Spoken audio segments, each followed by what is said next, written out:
नमस्कार दोस्तों, आप देख रहे हैं यूपी समाचार। आइए जानते हैं उत्तर प्रदेश की बड़ी खबरें। और आप अभी यूपी के किस जिले से इस वीडियो को देख रहे हैं, कमेंट में जरूर बताइए। आज की पहली खबर, सीएम योगी का बड़ा आदेश, पेंडिंग केसों पर तेजी से फैसला लें। अफसर मुख्यमंत्री योगी आदित्यनाथ ने नामांतरण, पैमाइश, वरासत, उत्तराधिकार तथा भूमि उपयोग से जुड़े मामला को लेकर बड़ा आदेश दिया है। सीएम योगी ने इन मामलों के निस्तारण के लिए विशेष अभियान चलाने की बात कही। उन्होंने कहा है कि जिलाधिकारी, एसडीएम और तहसीलदार अपने क्षेत्र में ऐसे लंबित प्रकरणों को चिन्हित करें और तेजी के साथ निर्णय लेते हुए यथोचित समाधान कराएं।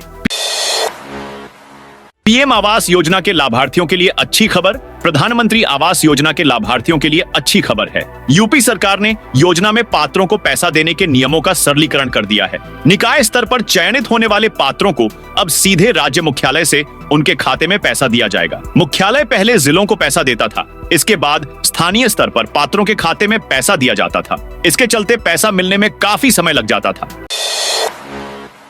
उत्तर प्रदेश में 69,000 शिक्षक भर्ती के मामले में सुप्रीम कोर्ट ने इलाहाबाद हाई कोर्ट के फैसले पर रोक लगा दी है। साथ ही सर्वोच्च न्यायालय ने उत्तर प्रदेश सरकार से भी इस संबंध में जवाब मांगा है। अब इस केस पर अगली सुनवाई 23 सितंबर को होगी। तब तक उत्तर प्रदेश सरकार और अन्य पक्षकारों को अपनी दलीलें पेश करनी होगी। यूपी में 14 से 17 सितंबर तक सार्वजनिक अवकाश की घोषणा। स्कूल दफ्तर सब रहेंगे बंद। सितंबर के महीने में बच्चों से लेकर बड़ों तक की बल्ले बल्ले होने वाली है। इस महीने कम त्योहार होने के बावजूद भी आपको लगातार 4 दिनों की छुट्टी मिलने वाली है। इस दौरान स्कूल, कॉलेज, बैंक और सरकारी ऑफिस बंद रहेंगे। इस महीने में आपको 4 दिन की लंबी छुट्टी मिलने वाली है। 14 सितंबर को शनिवार है और 15 सितंबर को रविवार है। इस दौरान और स्कूल, कॉलेज और ऑफिस में छुट्टी रहती है। 16 सितंबर को ईद ए मिलाद का पर्व है। सोमवार के दिन पड़ने वाले इस पर्व में छुट्टी मिल सकती है। 17 सितंबर को विश्वकर्मा पूजा और अनंत चतुर्दशी के दिन भी स्कूलों में अवकाश रहता है। चुनाव ड्यूटी करने वाले कर्मियों को मिलेगा 1 महीने का अतिरिक्त वेतन। उत्तर प्रदेश में सीएम योगी ने सरकारी कर्मचारियों को दिवाली से पहले बड़ा गिफ्ट दिया है। 2217 राज्य कर्मचारियों को इसका सीधा लाभ मिलेगा। सीएम योगी ने इन सभी कर्मचारियों को 1 महीने के मूल वेतन के बराबर अतिरिक्त मानदेय देने का ऐलान किया है। यह तोहफा सीएम योगी ने चुनाव में ड्यूटी करने वाले कर्मचारियों को दिया है। इसके लिए सरकार 11 करोड़ 54 लाख रुपए खर्च करेगी। प्रमुख सचिव निर्वाचन नवदीप रिणवा ने इसके आदेश भी जारी कर दिए हैं।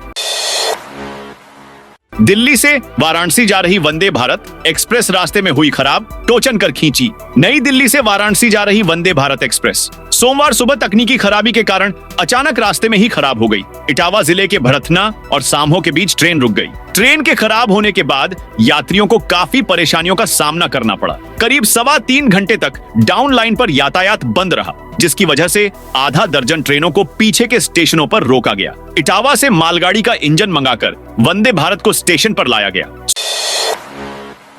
सुपर टाइफून यागी तूफान बना जानलेवा। यूपी के 12 जिलों में भीषण बारिश की चेतावनी। मौसम विभाग ने सुपर टाइफून यागी तूफान को लेकर बड़ी भविष्यवाणी की है। इस तूफान ने चीन और वियतनाम में कहर ढा दिया है। मौसम वैज्ञानिकों के मुताबिक अगर इस तूफान ने पूरे चीन को अपने कब्जे में लिया तो भारत के भी कुछ राज्य इसके प्रभाव में आ सकते हैं। वरिष्ठ मौसम वैज्ञानिक सुनील पांडेय ने बताया कि सुपर टाइफून यागी का असर मध्य प्रदेश के साथ सटे हुए कानपुर मंडल सहित उत्तर प्रदेश के कई जिलों में बादल और भारी बारिश के साथ तेज हवाओं के रूप में देखा जा सकता है। इसका असर अगले 10 दिनों तक उत्तर प्रदेश सहित गंगा के मैदानी भागों में बने रहने की संभावना है।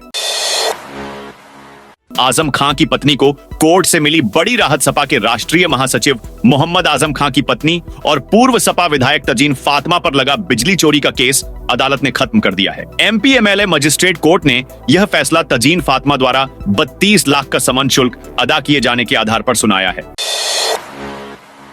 यूपी के पीलीभीत जिले में मजदूरी पर खेत की रखवाली के दौरान बंदर भगा रहे ग्रामीण को बाघ उठा ले गया, फिर जंगल में खींचकर मार डाला। मौके पर मौजूद किसान की सूचना पर सैकड़ों ग्रामीण पहुंच गए। नाराज ग्रामीणों ने अधखाया शव जंगल से निकालकर सड़क पर रखकर घंटों जाम लगाकर हंगामा काटा। सूचना पर पहुंचे अफसरों ने समझाकर जाम खुलवाया। शव पोस्टमार्टम को भेजा गया है।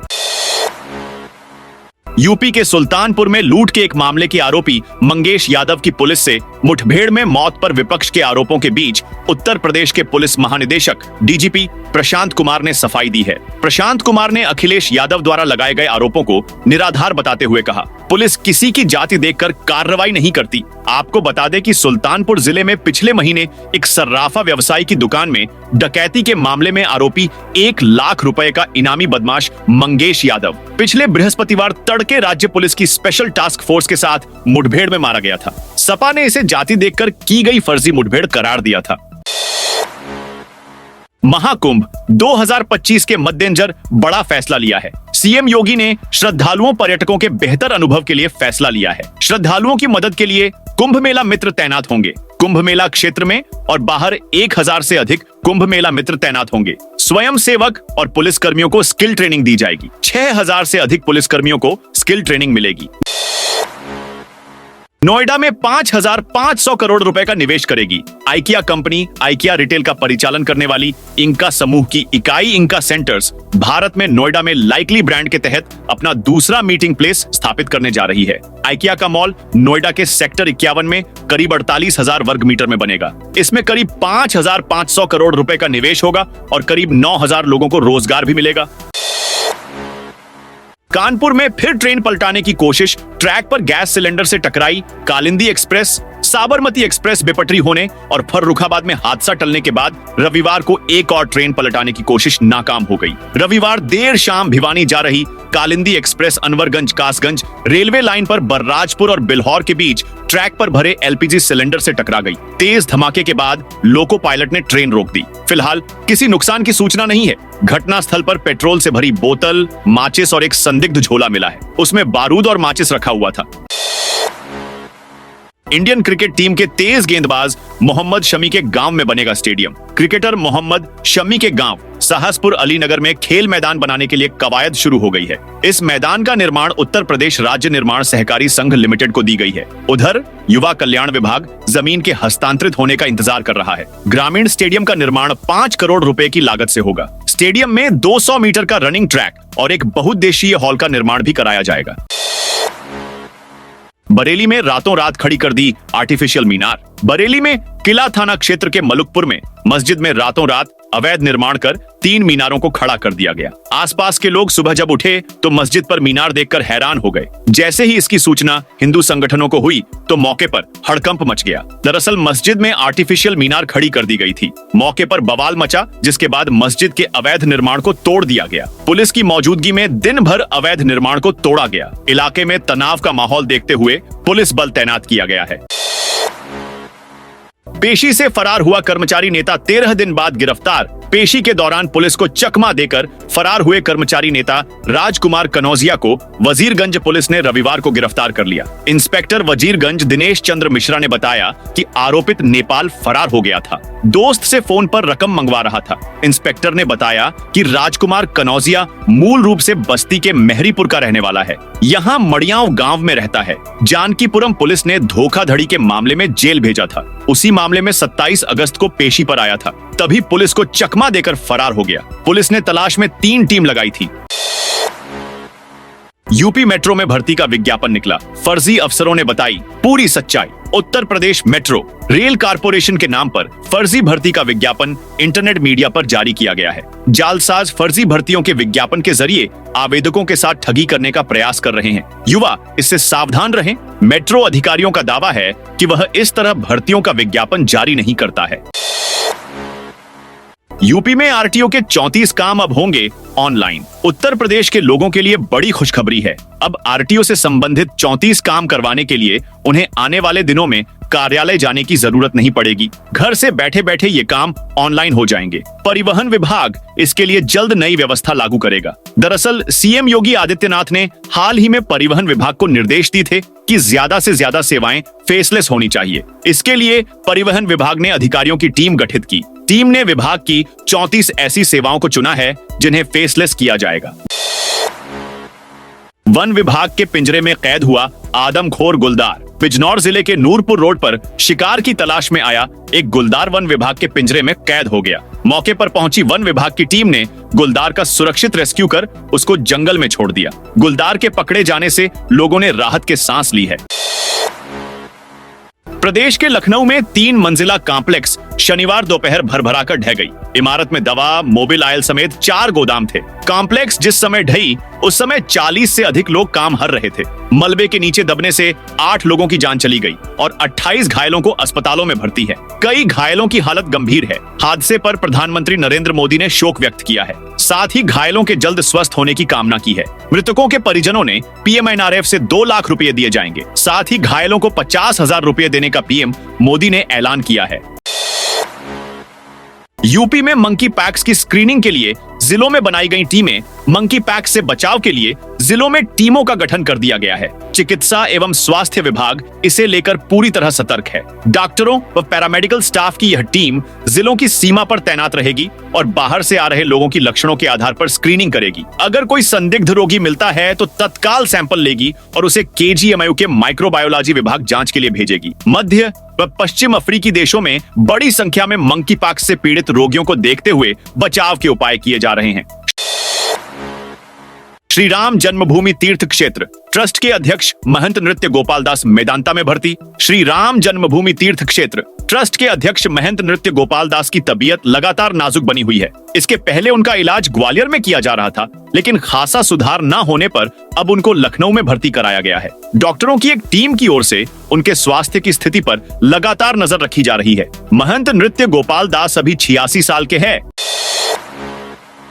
रामपुर एसपी की बड़ी कार्रवाई। ड्यूटी में लापरवाही बरतने पर सिपाही सस्पेंड। रामपुर जिले में ग्रामीणों से अभद्रता करने पर एएसपी विद्यासागर मिश्र ने सिपाही को सस्पेंड कर दिया। कोतवाली क्षेत्र के सिलईबड़ा गांव में गुरुवार से श्री कृष्ण लीला का आयोजन किया जा रहा है। सुरक्षा की दृष्टि से गांव में पुलिस बल तैनात किया गया है। स्थानीय पुलिस कर्मियों के साथ साथ पुलिस लाइन से भी सिपाहियों की ड्यूटी लगाई गई है। ड्यूटी के दौरान सिपाही अपने ड्यूटी स्थान से गायब हो गया। गांव में भ्रमण के दौरान उसने ग्रामीणों के साथ अभद्र व्यवहार किया, जिसकी शिकायत ग्रामीणों ने मौके पर मौजूद पुलिस क्षेत्राधिकारी आरएस परिहार से की तो सीओ ने स्वयं गांव में घूमकर ग्रामीणों से सिपाही के कृत्य की जांच पड़ताल की। जांच में सिपाही द्वारा ग्रामीणों से अभद्र व्यवहार की घटना सत्य पाई गई। सीओ की जांच रिपोर्ट के बाद एसपी विद्यासागर मिश्र ने सिपाही भूपेंद्र को ड्यूटी में लापरवाही बरतने के आरोप में सस्पेंड कर दिया है। महाकुंभ में संत बांटेंगे अनोखा प्रसाद। प्रयागराज महाकुंभ मेले को लेकर हरिद्वार के श्री पंचदशनाम आह्वान अखाड़े में बैठक आयोजित हुई। इस मौके पर आह्वान अखाड़े के स्वामी आचार्य महामंडलेश्वर स्वामी अरुण गिरी ने कहा कि इस बार महाकुंभ मेले में 51,000 पौधे को प्रसाद के रूप में भक्तों को वितरित किया जाएगा। लखनऊ ट्रांसपोर्ट नगर में कॉम्प्लेक्स के मालिक राकेश सिंघल ने रुपए बचाने के चक्कर में इमारत में घटिया निर्माण सामग्री का प्रयोग किया था। मुकदमा दर्ज कराने वाले दारोगा महेश कुमार ने इसे अपनी तहरीर में लिखा भी है। इस तहरीर के आधार पर मकान संख्या 938 आशियाना निवासी और कॉम्प्लेक्स मालिक राकेश सिंघल के खिलाफ मुकदमा दर्ज किया गया है। दारोगा महेश ने अपनी तहरीर में लिखा कि कॉम्प्लेक्स के आस पड़ोस में रहने वाले लोगों और घायलों से पूछताछ में पता चला कि कॉम्प्लेक्स का घटिया तरह से निर्माण कराया गया था। सुरक्षा के कोई बंदोबस्त भी नहीं किए गए थे। बिल्डिंग में काम करने वाले लोगों ने पूर्व में भी राकेश सिंघल को बताया था कि मरम्मत करा दें। इसके बाद भी उन्होंने मरम्मत नहीं कराई। पदक जीतने वाले खिलाड़ियों को यूपी सरकार दे रही सीधी भर्ती। मुख्यमंत्री योगी आदित्यनाथ ने सोमवार को 73वें Akhil Bharatiya police wrestling cluster 2024 का शुभारंभ किया। इस दौरान सीएम ने अपनी सरकार में खेलों को बढ़ावा देने के लिए किए जा रहे कार्यों का वर्णन किया और प्रतियोगिता में शामिल प्रतिभागियों का अभिनंदन किया। योगी ने कहा कि ओलंपिक, कॉमनवेल्थ, एशियाड और विश्व चैंपियनशिप में जो खिलाड़ी मेडल प्राप्त करते हैं उन्हें सीधी भर्ती के माध्यम में उत्तर प्रदेश पुलिस बल का हिस्सा बनाने की कार्रवाई हो रही है। अब तक ऐसे 500 से अधिक खिलाड़ियों को हम लोगों ने उत्तर प्रदेश पुलिस में सीधी भर्ती करने की कार्रवाई के साथ जोड़ा है। केंद्रीय मंत्री अठावले ने जताई यूपी विधानसभा चुनाव लड़ने की मंशा। केंद्रीय मंत्री रामदास अठावले यूपी के आगरा दौरे पर पहुंचे, जहां जेपी होटल में आयोजित 3 दिवसीय चिंतन शिविर में शामिल हुए। इस दौरान केंद्रीय मंत्री ने एक प्रेस कॉन्फ्रेंस को संबोधित किए। पत्रकारों से बातचीत में उन्होंने यूपी के चुनावी मैदान में उतरने की इच्छा जाहिर की है। आईफोन प्रेमियों का इंतजार आखिरकार खत्म हो गया है, क्योंकि एप्पल का सालाना mega event it's glow time शुरू हो चुका है। इस इवेंट में कंपनी आईफोन 16 समेत कई नए प्रोडक्ट्स लॉन्च करने वाली है। इस बार आईफोन 16 सीरीज के तहत 4 नए आईफोन्स पेश किए जाएंगे। एप्पल ने आखिरकार अपनी नई आईफोन 16 सीरीज को लॉन्च कर दिया है। आईफोन 16 में एक नया बटन दिया गया है। इस बटन का इस्तेमाल कैमरा को एक्टिवेट करने के लिए किया जाएगा। अखिलेश ने भाजपा पर लगाया पीडीए विरोधी होने का आरोप। समाजवादी पार्टी के अध्यक्ष अखिलेश यादव ने कहा कि भाजपा सरकार घोर पीडीए विरोधी है, हर स्तर पर भेदभाव करती है। मुख्यमंत्री और भाजपाई पीडीए से नफरत करते हैं। हाईकोर्ट का निर्णय आने के बाद भी 69,000 शिक्षक भर्ती में पिछड़े और दलित वर्ग के अभ्यर्थियों को उनका हक नहीं दिया जा रहा है। हमारा देश इस समय महिला सशक्तिकरण का नारा लगाकर युवतियों को उनका हक दिलाने और उनकी सुरक्षा की मांग कर रहा है। हर क्षेत्र में पुरुषों की बराबरी भी हो रही है, लेकिन शायद उत्तर प्रदेश की राजधानी लखनऊ की कुछ लड़कियों ने इस शब्द का गलत ही अर्थ निकाल लिया और टशन दिखाने के लिए 4 पहिया लेकर जानलेवा स्टंट किया। पीच सड़क दिन दहाड़े पिंक ड्रेस वाली युवतियों ने कानून की धज्जियां उड़ाई और इससे शर्मिंदा होने की बजाय मजे लिए। उन्होंने जानलेवा स्टंट किया, जिससे कुत्ता भी अपनी जान बचाकर भागने लगा। यह भी कहा कि इससे पुरुषों को नफरत हो रही होगी, लेकिन उनका वैलिडेशन कौन मांग रहा है? टैक्सी, ऑटो और केमू चालकों के लिए वर्दी अनिवार्य। उत्तराखंड में महिलाओं के साथ बढ़ती छेड़छाड़ और अन्य घटनाओं के बाद सुरक्षा की दृष्टि से परिवहन विभाग ने भी सख्त कदम उठाने शुरू कर दिए हैं। बीते दिनों परिवहन विभाग को नैनीताल और यूएस नगर जिलों में चेकिंग के दौरान बड़ी संख्या में टैक्सी, केमू बस और ऑटो चालक बिना वर्दी और बिना पहचान पत्रों के मिले। वहीं मैक्सी टैक्सी वाहनों में भी सिर्फ मालिक का मोबाइल नंबर लिखा मिला था। अधिकारियों ने निरीक्षण के दौरान पाया कि इन लापरवाहियों के चलते ही घटना के बाद अपराधियों की शिनाख्त नहीं हो पा रही है। अब बिना पुलिस वेरिफिकेशन के कोई भी चालक वाहन नहीं चला सकेगा। वाहन में मालिक के साथ ही चालक का मोबाइल नंबर भी वाहन में लिखना होगा। टैक्सी यूनियन काठगोदाम के अध्यक्ष किशन पांडे के मुताबिक आरटीओ की ओर से चालकों के लिए ड्रेस और नेम प्लेट लगाने के निर्देश मिल गए हैं। साथियों, ये थी उत्तर प्रदेश की दिन भर की ताजा और बड़ी खबरें।